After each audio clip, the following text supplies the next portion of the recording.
Coach Corey Wayne, and this is my video coaching newsletter. And the topic of this newsletter is going to be, I can't help but want to kiss her. So kiss her then. I've got an email here from a viewer. And he says, hey Corey, I've got a situation where I worked with a girl for 3 months, and we liked each other, so we hooked up, and I fell for her, and she fell for me as well. We went out for about 6 months when she told me that she wanted to move to Spain to become a teacher. And we both lived and worked in Ireland up until that point. When she moved over, I was heartbroken and still really liked her. The first week she was over there, she asked me to come visit her. So I was still very vulnerable at the time and booked the tickets for 10 weeks after she asked me. 10 weeks, 2.5 months later, Jesus Christ. I would have gone over there sooner there, dude. He says, in this time, she would text me every few days, and I wouldn't really text back as I wanted to get over her. Oh, so she must have broken up with you. See, you got all bent out of shape. You should have just had... Because I was in a situation with a gal that I used to date that was in the UK. I didn't want to be exclusive with her anymore. I told her I wanted to date other people just because, she was getting ready to start college, and it was going to be long periods of time before we saw one another, like 4 months at a time. And at that point, after we'd been together for a couple of years, I was just over the long-distance relationship. And because she had been back and forth so many times, it's like every time she came over, immigration would give her a harder and harder time about being over. And at that point, it's just the relationship had kind of run its course, and it was time to move on. And so I ended the relationship, but we still were great friends, and we still talked, and she still came over to visit me. Like the next year, she came over and visited me during the summer, and we still hooked up.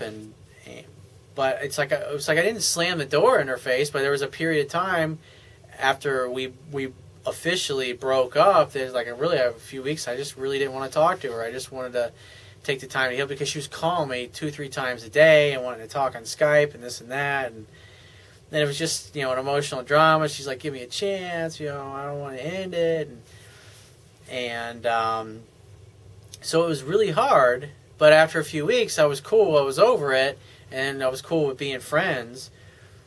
And it's just because we talked on, it's like I never called, I never pursued her because I've always been that way with women that I've dated ever since I learned the stuff that I teach.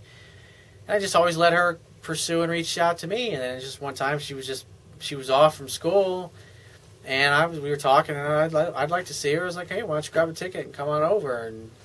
And so my point being is I just kind of left the door open. I never closed the door. It was not like we're never going to see each other again. We're just not exclusive anymore. And as a matter of fact, she didn't like it when I referred to her as my ex-girlfriend. I was forbade from doing that. So even to this day, I still refer to her as my girlfriend, just because that's how we talk to one another when we talk. So he says, she asked me before I came over how I am coming over, as a friend or am I expecting more? And then he says I answered as a friend. It's like, dude, come on, man. It's like you're tying your own shoelaces here. What the fuck are you doing? He says, so here's the dilemma. I'm here in Spain. Now I landed yesterday, and we went for dinner yesterday and all the usual sightseeing, etc. The truth is, I really wanted her last night, but I don't want to be left brokenhearted. It's like, dude, you spent all that money to buy those tickets to fly over and see her and spend time with her. It's like, fucking, man, if you want to kiss her, just say, your lips look amazing. Yeah, I think you need to fucking bring those beautiful lips over here and kiss me right now. It's all you need to say, dude. It's like, fuck, she's just right there and you're not going to do anything about it? It's like, come on, man, what are you thinking? He says, I slept in a spare room last night while she slept in her own room. I can't help but want to kiss her. He's like, I need your advice, Corey. What should I do realistically?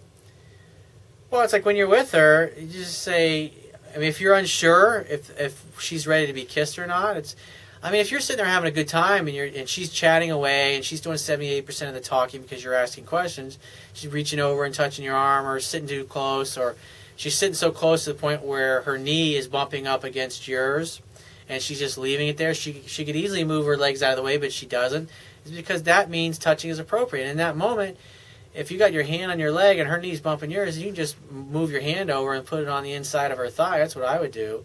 And I would just look over at her and I would just say, I think you need to get over with and kiss me right now. Your lips look so delicious right now. You just say something like that and go for the kiss and make out and then naturally move it into the bedroom just like you used to do when you were together with her. And so, I mean, I wouldn't be walking around like a cold fish with this girl, but you don't ever tell a girl, "Oh, I'm coming over as a friend." If she says, "What is it? What are we to each other?" It's like, "I adore you. I love you." It's like, "I'm coming to see my girl. I want to see you. I want to touch you. I want to hold you. I want to kiss you." And it's like, as far as what we are to each other, why don't we not like worry about that? I mean, the bottom line is, obviously she lives there and works there, so let's just focus on having a good time together and see where it goes from there. Let's not complicate things. And that's all I would say to her. So if you have a question you want to ask me, go to my website, click the Contact Me tab on the left-hand side of your screen, and send me 1 to 2 paragraphs max, and just give me several days to get back to you with a response. If you want to talk to me right away, the quickest way to get my help is to book a paid phone coaching session. You can do that by going to my website, click the Products tab, which will be at the top of your screen, and just follow the instructions. If you want to get a digital version of my Kindle ebook, on my website, underneath the email sign-up box, is a box that has a link that will take you right to the Amazon Kindle download page. Once you get there, if you don't have a Kindle device already, just download one of their free e-reader apps for your smartphone, tablet device, or your computer. And if you appreciate the value of the information I offer in these video newsletters, the articles on my website, and my ebook, you can show your appreciation by going to my website right now. And on the Wibia toolbar, which will be at the bottom of your screen, click the PayPal donate button and donate any amount that you feel is equal to the value of the information. And I will talk to you soon.